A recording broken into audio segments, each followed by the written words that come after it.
পক্ষৰ বিধায়কজনলৈ তেৰজ গলাডাঙৰীয়া অৱশেষত আজি আমাৰ মাজত আহি উপস্থিত হৈছে মই স্বাগতম জনাইছো আৰু যেহেতু এতিয়া সামগ্ৰিকভাৱে সকলো কথা আমি আলোচনা কৰিব পাৰিম কাৰণ কেৱল বিৰোধী পক্ষৰ বিধায়কৰ কথাবোৰ শুনি থাকিলে শাসকীয় পক্ষৰ উত্তৰটো দিবলৈ সুযোগ নাপায় আৰু এতিয়া আমি তেৰজ গলাডাঙৰীয়া আহিছে তেওঁলোকে এটা প্ৰশ্ন সুধিম প্ৰশ্ন বহুকেইটা আছে গলাডাঙৰীয়া ৰাজ্যসভা নিৰ্বাচনৰ প্ৰসংগটো আছেই বাৰু সেইটো কথা আমি বিৰতি পূৰ্বে পাতিলো কি অংক চলিছে কোনো একো বুজি পোৱা নাই হাতৰ হৈ আছে তাৰ পাছতো কিন্তু মুখ্যমন্ত্ৰী ডাঙৰীয়া কৈ আছে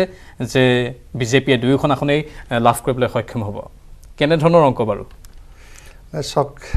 এই ৰাজ্যসভা নিৰ্বাচনটো সাধাৰণ নিৰ্বাচনৰ তুলনাত বহুত বেলেগ ধৰণৰ হয় আৰু ইয়াৰ গোটেই অংক ৰেটটো যেহেতু মই প্ৰথমবাৰ হ'ম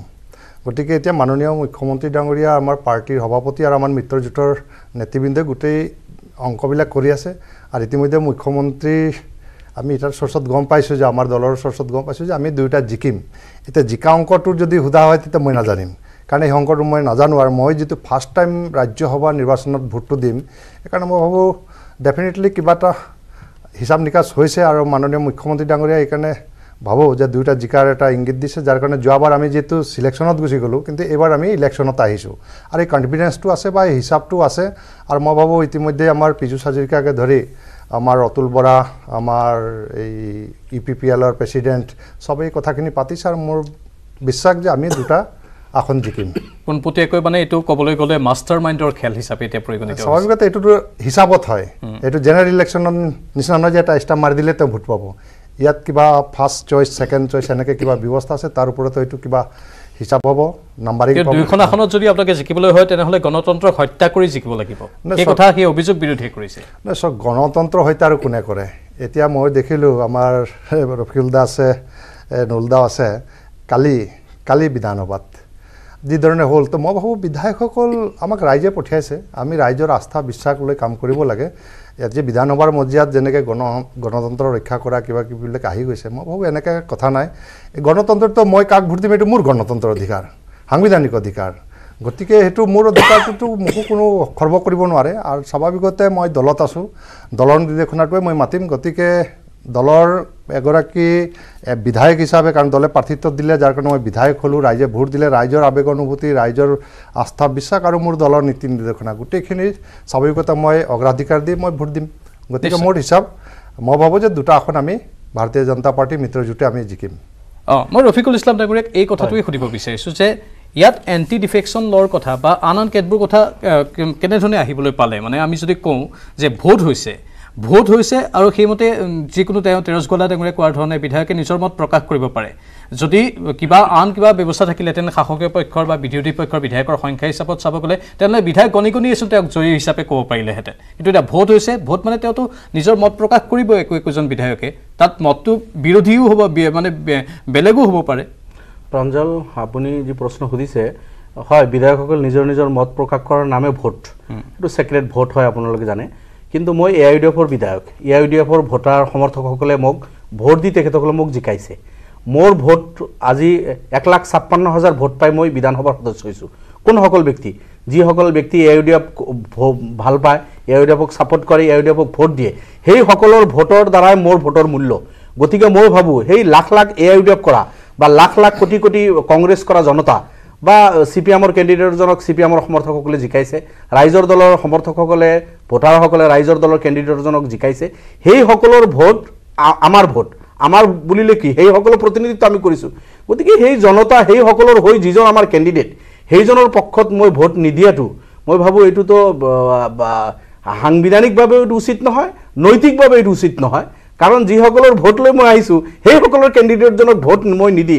মই কিবা বেলেগ কাম কৰিম এনেকুৱা অনৈতিক কাম কৰাৰ মই ভাবোঁ এই দৃষ্টতা থাকিব নালাগে আৰু এইটো সাংবিধানিকভাৱেও হ'ব নালাগে ইয়াৰ কাৰণে আপোনাৰ 3 লাইন হুইপ যিটো কোৱা হয় দলে AIUDF দলে আমি 3 লাইন হুইপ দিম কংগ্ৰেছেও দিব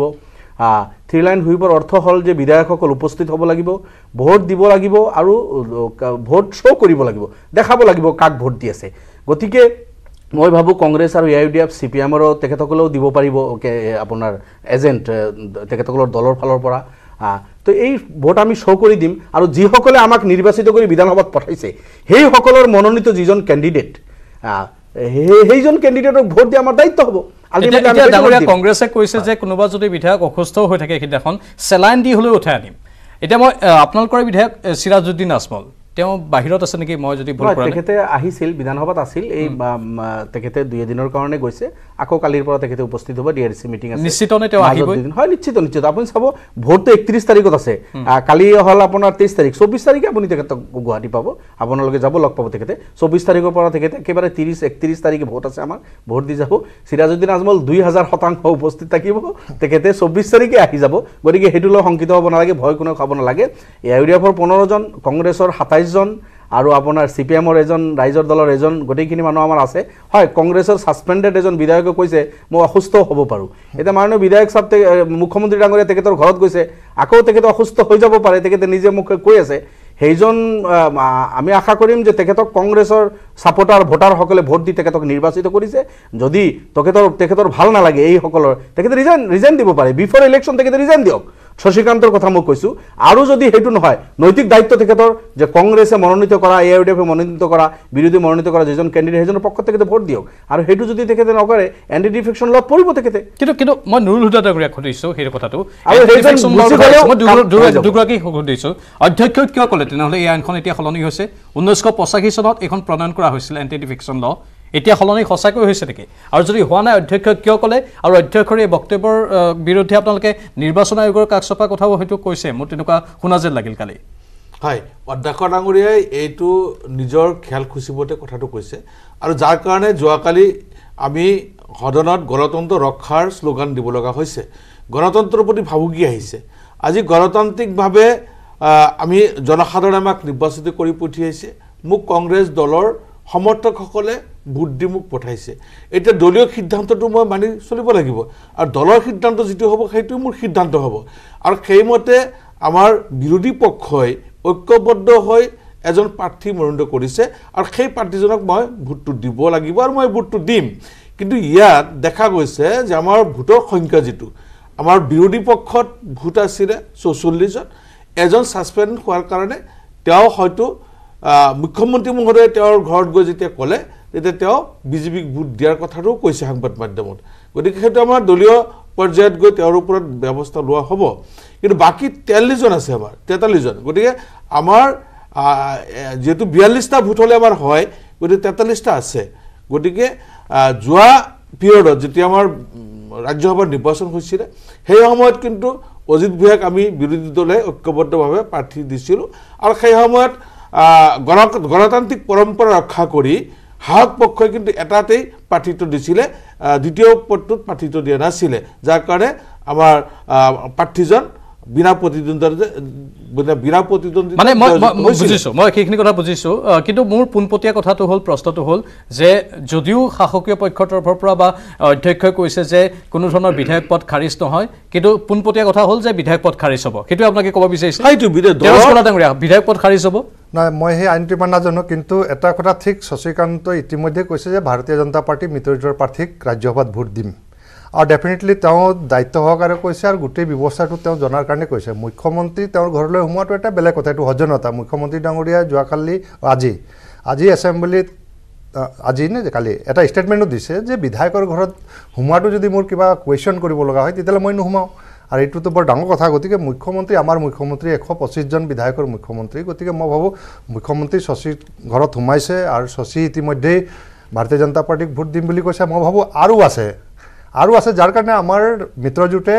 কনফিডেন্সত আছে বিশ্বাসত আছে যে আমি ৰাজ্যসভাৰ দুয়োটা আসন জিকিম আৰু আছে বুলি কৈ আছে কিন্তু বিৰোধীয়ে কৈ আছে যদি কোনোবা আৰু থাকে তেনেহ'লে তেওঁলোকৰ বিধায়ক পদ খাৰিজ হ'ব শাসকীয় পক্ষই কৈছে যে